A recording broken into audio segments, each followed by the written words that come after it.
ከመጣች ጀምሮ ይሄው የሚያት አስተያየት ምንም ደስ እያለኝ አይደለም። አላየሽም እንደ ቅድም እንዴት ሲሆን እንደነበር? አታሷሽኝና እኔ አቶ ለይኩንን አሁንም ቢሆን በእንደዚህ አይነት ሁኔታ መጠርጠር በጣም ይከብደኛል። ለው ነገር ትንሽ ግራ ያጋባል።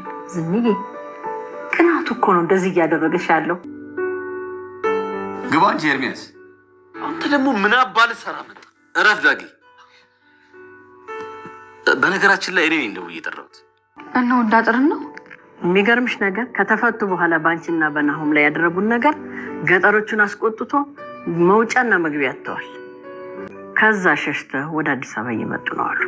ደግሞ እኔና ኑሐሚን እንጋባለን። ያው አንተም ዋና አጃቢያችን እንድትሆን ስለፈለኩኝ ነው ይሄን ነገር እየነገርኩ ያለሁት። ናሁም በጣም ይቅርታ። እኔ እንኳን ያንን ማድረግ የምችል አይመስለኝ። አቶ ለይኩንም አይኑን ከፈንቱ ላይ ሊነቅል አለመቻሉ ለዝኑ ሌላ ጭንቀትና እንዲሁም ደግሞ በቅናት እንድትጨልል እያደረጋት ይገኛል። ዝኑ በበኩሏ ለይኩን ፈንቱን የሚያይበትን መንገድ በጭራሽ አልወደድኩትም። ከባድ ጭንቀትና እንዲሁም ደግሞ ከባድ ስጋት ይዞኛል። ለወደፊት ትዳሬ ከባድ መዘዝን የሚያመጣብኝ ይመስለኛል። አሁን ላይ የኤሚ ነገር ቢያስጨንቀኝም ግን ደግሞ ትዳሬ በእርግጠኝነት አደጋ ውስጥ ገብቷል በማለት እንግዲህ ስጋቷንና ጭንቀቷን ለገኒ እየተናገረች ትገኛለች። በሌላ በኩል ዳግም ይህን ቤት ለቅቄ መሄድ አለብኝ፣ ከዚህ ቤት የምቆይ ከሆነ ሌላ ስጋትና ሌላ መዘዝን ይዤባችሁ እመጣለሁ፣ ስለዚህ ከዚህ ቤት ምንም አላስፈልግም በማለት ለመሄድም ቆርጦ ተነስቷል ማለት ነው።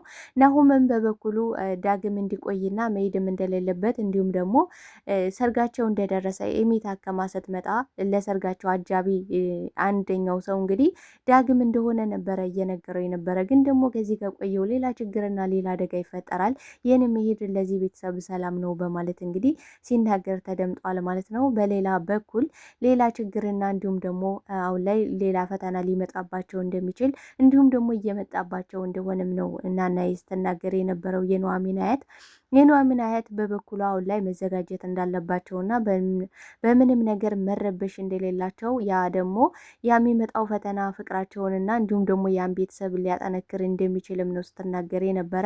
ወንድ አጠር ከስር ተፈትቶ ወደ አዲስ አበባም እንግዲህ ተሳዶ እየመጣ እንደሆነ ለእነሱ ደግሞ አሁን ላይ ከባድ ችግር ሊፈጥርባቸው እንደሚችልና በኑሐሚን ምክንያት የሚወደውን ቀየውንና እንዲሁም ደግሞ አካባቢውን ጥሎ ስለመጣ አሁን ላይ ከባድ ችግር ሊፈጠር እንደሆነና እንዲሁም ደግሞ መጠንቀቅ እንዳለባቸውም ነው እንግዲህ የኑሐሚን አያትና ናዬ ስትናገር የነበረው ማለት ነው። ታዲያ በዚህ ጉዳይ ላይ ምን ተፈጠረ፣ ምን ሊፈጠር ይችላል የሚለውን ነገር የምናወራ ይሆናል ማለት ነው።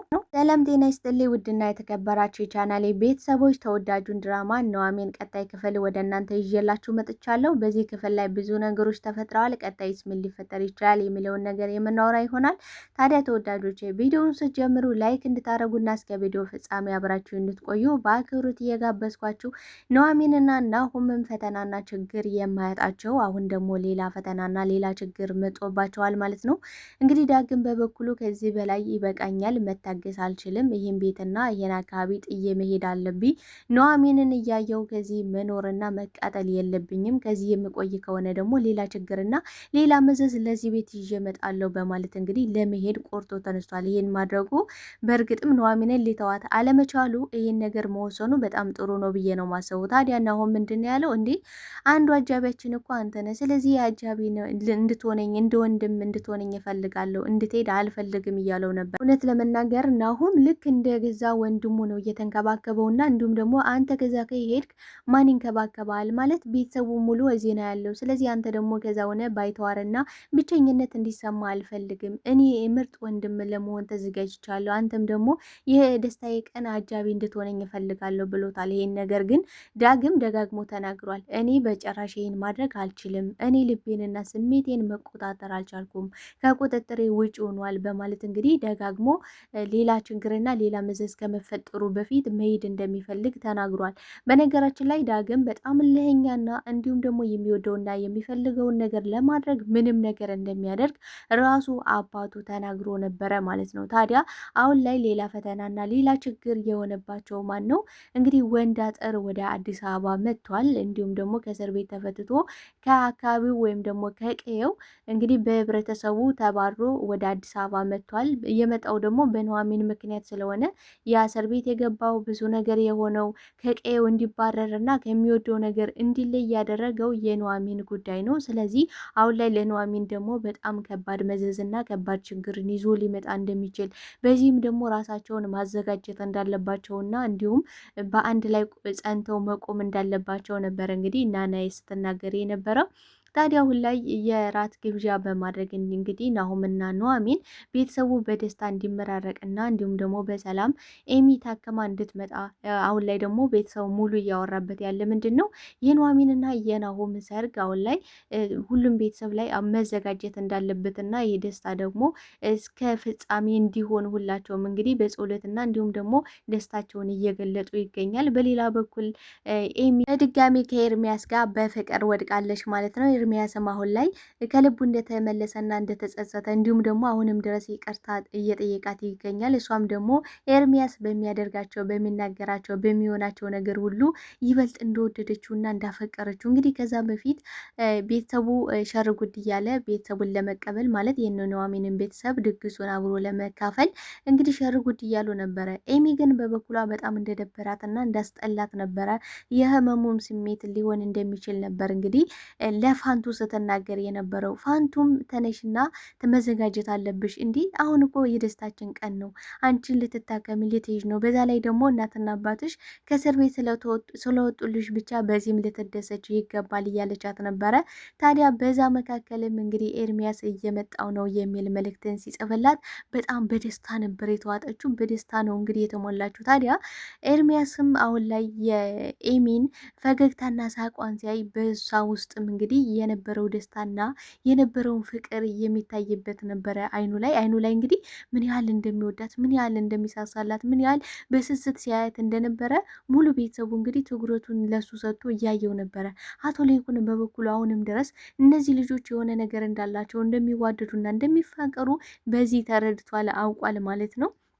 ስብ ግብዣውም ኤርሚያስ መጋበዙና ኤርሚያስ መገኘቱ በጣም ነበር ያስደነገጣቸው ዳግምን እንዲሁም ደግሞ መላ ቤተሰቡን በጣም ነው ከው ያደረገ። ታዲያ አቶ ለይኩንም እኔ ነኝ ኤርሚያስን የጋበዝኩት እኔ ነኝ የጠራሁት የቤተሰባችን አንዱ አካል ነው፣ ምክንያቱም ለኤሚ ብዙ ዋጋ ከፍሎላታል በማለት ነበረ እንግዲህ አቶ ለይኩን ሲናገር የነበረው። ታዲያ ዳግምን በሰዓቱ ምን ልታረግ መጣ አንተ ጨካኝ አውሬ በማለት እንግዲህ ኤርሚያስን ለማስወጣትና እንዲሁም ደግሞ ለመደባደብ ሞክሮ ነበረ።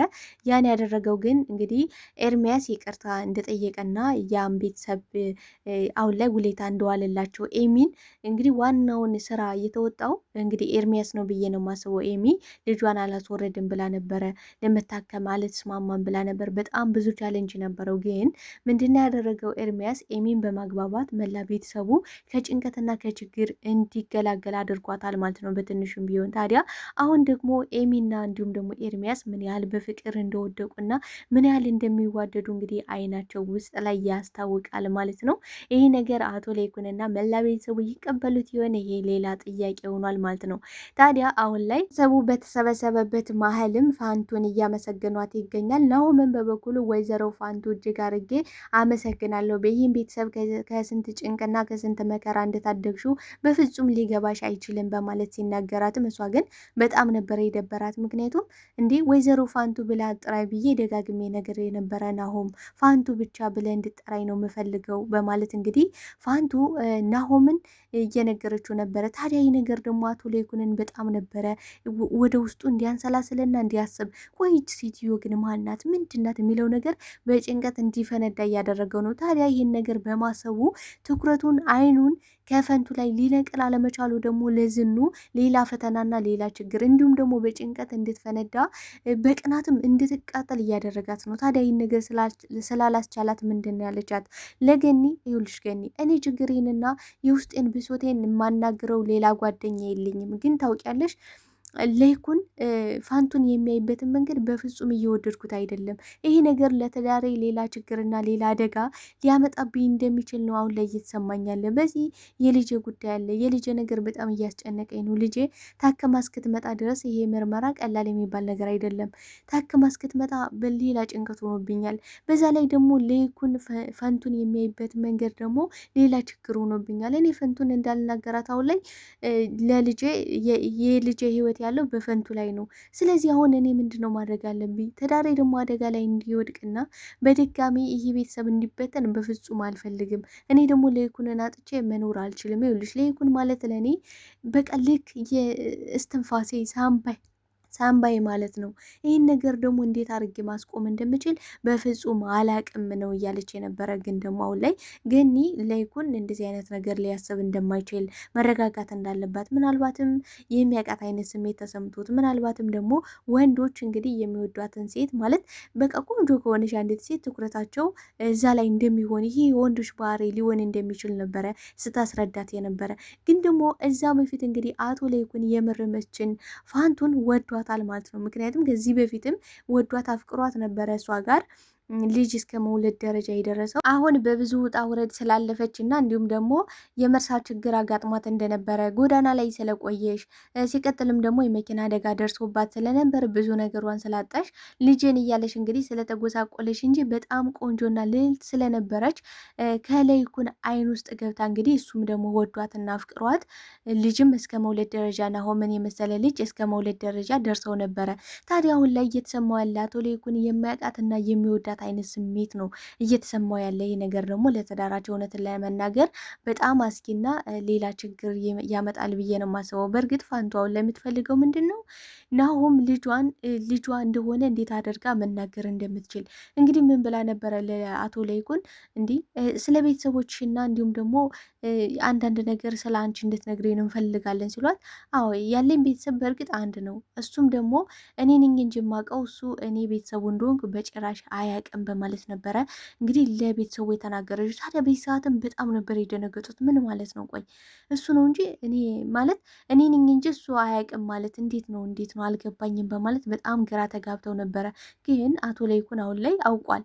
እንግዲህ እኔ ነኝ እንጂ እሱ አያውቀኝም ያለችው ናሆምን እንደሆነና ናሆም ላይ ደግሞ አይኗን ልትነቅል አለመቻሉ አቶ ለይኩን እንግዲህ ትኩረት ሰጥቶ ነው እየተከታተላት ያለ። እንዴት ነው አይንሽን ከናሆም ላይ ልትነቅ ያልቻልሽም? አንቺ ሴትዮ ግን ምንድን ነው አላማሽ?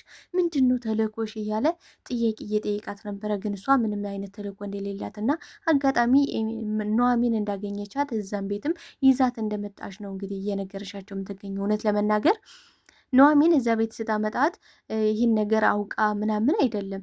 ግን ደግሞ አጋጣሚ ሆኖ ማለት እሷም ልጇን ስትሳሳለትና በጉጉት ስትጠብቀው የነበረ ልጇን እንድታገኘው ፈጣሪ ስለረዳት ነው እዛ ቤት መልሶ ያመጣት። ግን አሁን ላይ ዝኑ በከንቱ ነው እየተጨነቀች ያለ። አቶ ለይኩን እንግዲህ ሲያያት አልረሳትም፣ አስታውሷታል። በዛ ላይ ደግሞ ፍቅርም ስለነበረበት ትኩረት ሰጥቶ እያያት ይገኛል። ይህ ነገር ለዝኑ በጣም ሌላ ፈተናና እንዲሁም ደግሞ በቅናት እንድትጨልል እያደረጋት ቢሆንም ግን ደግሞ አቶ ለይኩን ከዚህ ሌላ ሴት ጋር እንደዚህ አይነት ነገሮችን ያደርጋል ብዬ አላስብም። ግን በበኩሏ ስተናገራት የነበረ ምንድን ነው ይህ የወንዶች ባህሪ ሊሆን እንደሚችል አውቀሽ መረዳት አለብሽ። ስለዚህ በእንደዚህ አይነት ነገር ለይኩንን ባትኮንኙና ባታስቢው በጣም ደስ ይለኛል ነበረ እንግዲህ ስትላት የነበረ። አምራንም አሁን ላይ እየተጸጸተች ትገኛለች። ዝኑ ከእስር ቤት አስወጣሽ፣ ነፃ ወጣዋት ብለሽ ጭራሽም ሌላ እስር ቤት ውስጥ ከተትሽ፣ እዛ ቤት ልታስወጭኝ አይገባም ነበረ በማለት አሁን ላይ ራሷንና ዝኑን እየወቀሰች ነው የምትገኘው። አሁን እውነት ለመናገር የጎዳና ህይወት ምን ያህል እንደሚያስጠላና እንደሚደብር እንዲሁም ደግሞ መሄጃታ እንግዲህ ገንዘቧንም የሰጠሻትንም እርግፍ አድርጋ ነበረ ጭኑ የወሰደችባት። ታዲያ አሁን ላይ በጣም ነበር የተናደደችው፣ በጣም ነው የተቃጠለችው። እንዲህ መልካምነት እንደዚህ ዋጋ የሚያስከፍል ከሆነ ለምን መጥፎነቴን ይዤ አልኖርም? እኔ እኮ መጥፎ ሴት እያለው እኮ ማንም ሰው ነቀና ብሎ አይቶኝ አያውቅም በማለት እየተናገረች ነበረ። ታዲያ ኤርሚያስም ብዙ እንዳሰቃያትና ልጇን ብትኖርላት ኖሮ አሁን ላይ ምናልባትም ዛሬ ላይ ያለችው አምራን ልትኖር እንደማትችል ነበረ እንግዲህ ለራሄል ስትነግራት የነበረ ማለት ነው። ራሄልን በበኩሏ ገንዘቧን ልታስመልስላት እንደምትችል እና እሷም ራሱ አሁን ላይ በጣም ልጇ እንደናፈቀቻት ልጇ ጋር ሰፊ ጊዜ ማሳለፍ እንደምትፈልግ እንግዲህ እንደናፈቀቻትም ጭምር እየተናገረች ትገኛለች። እንግዲህ አሁን ላይ የኑሐሚንና የናሆምን ሰርግ በጉጉት እየጠበቀ ያለ ቤተሰብ ግን ደግሞ ሌላ ፈተናና ሌላ ችግር ሰርጉ ላይ ምን ሊፈጠር ይችላል የሚለው ነገር ሌላ ስጋት ውስጥ ከቷቸዋል ማለት ነው። ምክንያቱም ወንድ አጥር ተፈትቶ ወደ አዲስ አበባ መምጣቱ ሌላ ችግርን ሊያመጣ እንደሚችል ነው እንግዲህ ናናዬ ስጋቷን ስትናገር የነበረው። ተወዳጆች ታዲያ በዚህ ክፍል ላይ ምን ተሰማችሁ? የተሰማችሁን ሀሳብ አስተያየታችሁን በኮሜንት ሴክሽን ላይ አስቀምጡልኝ። የዳግም ግን ከዛ ቤት ወጥቶ መሄዱ በጣም መልካም ነው ብዬ አስባለሁ። ያ ካልሆነ ለኑሐሚንና ለናሁም እንዲሁም ደግሞ ለፍቅራቸው ከባድ አደጋና ከባድ ጭንቀትን ይዞባቸው ይመጣል ብዬ ነው የማስበው። ተወዳጆች ለዛሬ ይዤላችሁ የመጣሁት ይህን ይመስል ነበረ። በቀጣይ ክፍል እስክንገናኝ መልካም ጊዜ፣ መልካም ቆይታ። ለቤት አዲስ ከሆናችሁ ቤቱን ላይክ፣ ሰብስክራይብ በማድረግ ቤተሰብ ሁኑ። ባይ ባይ። ወዳቸዋለሁ።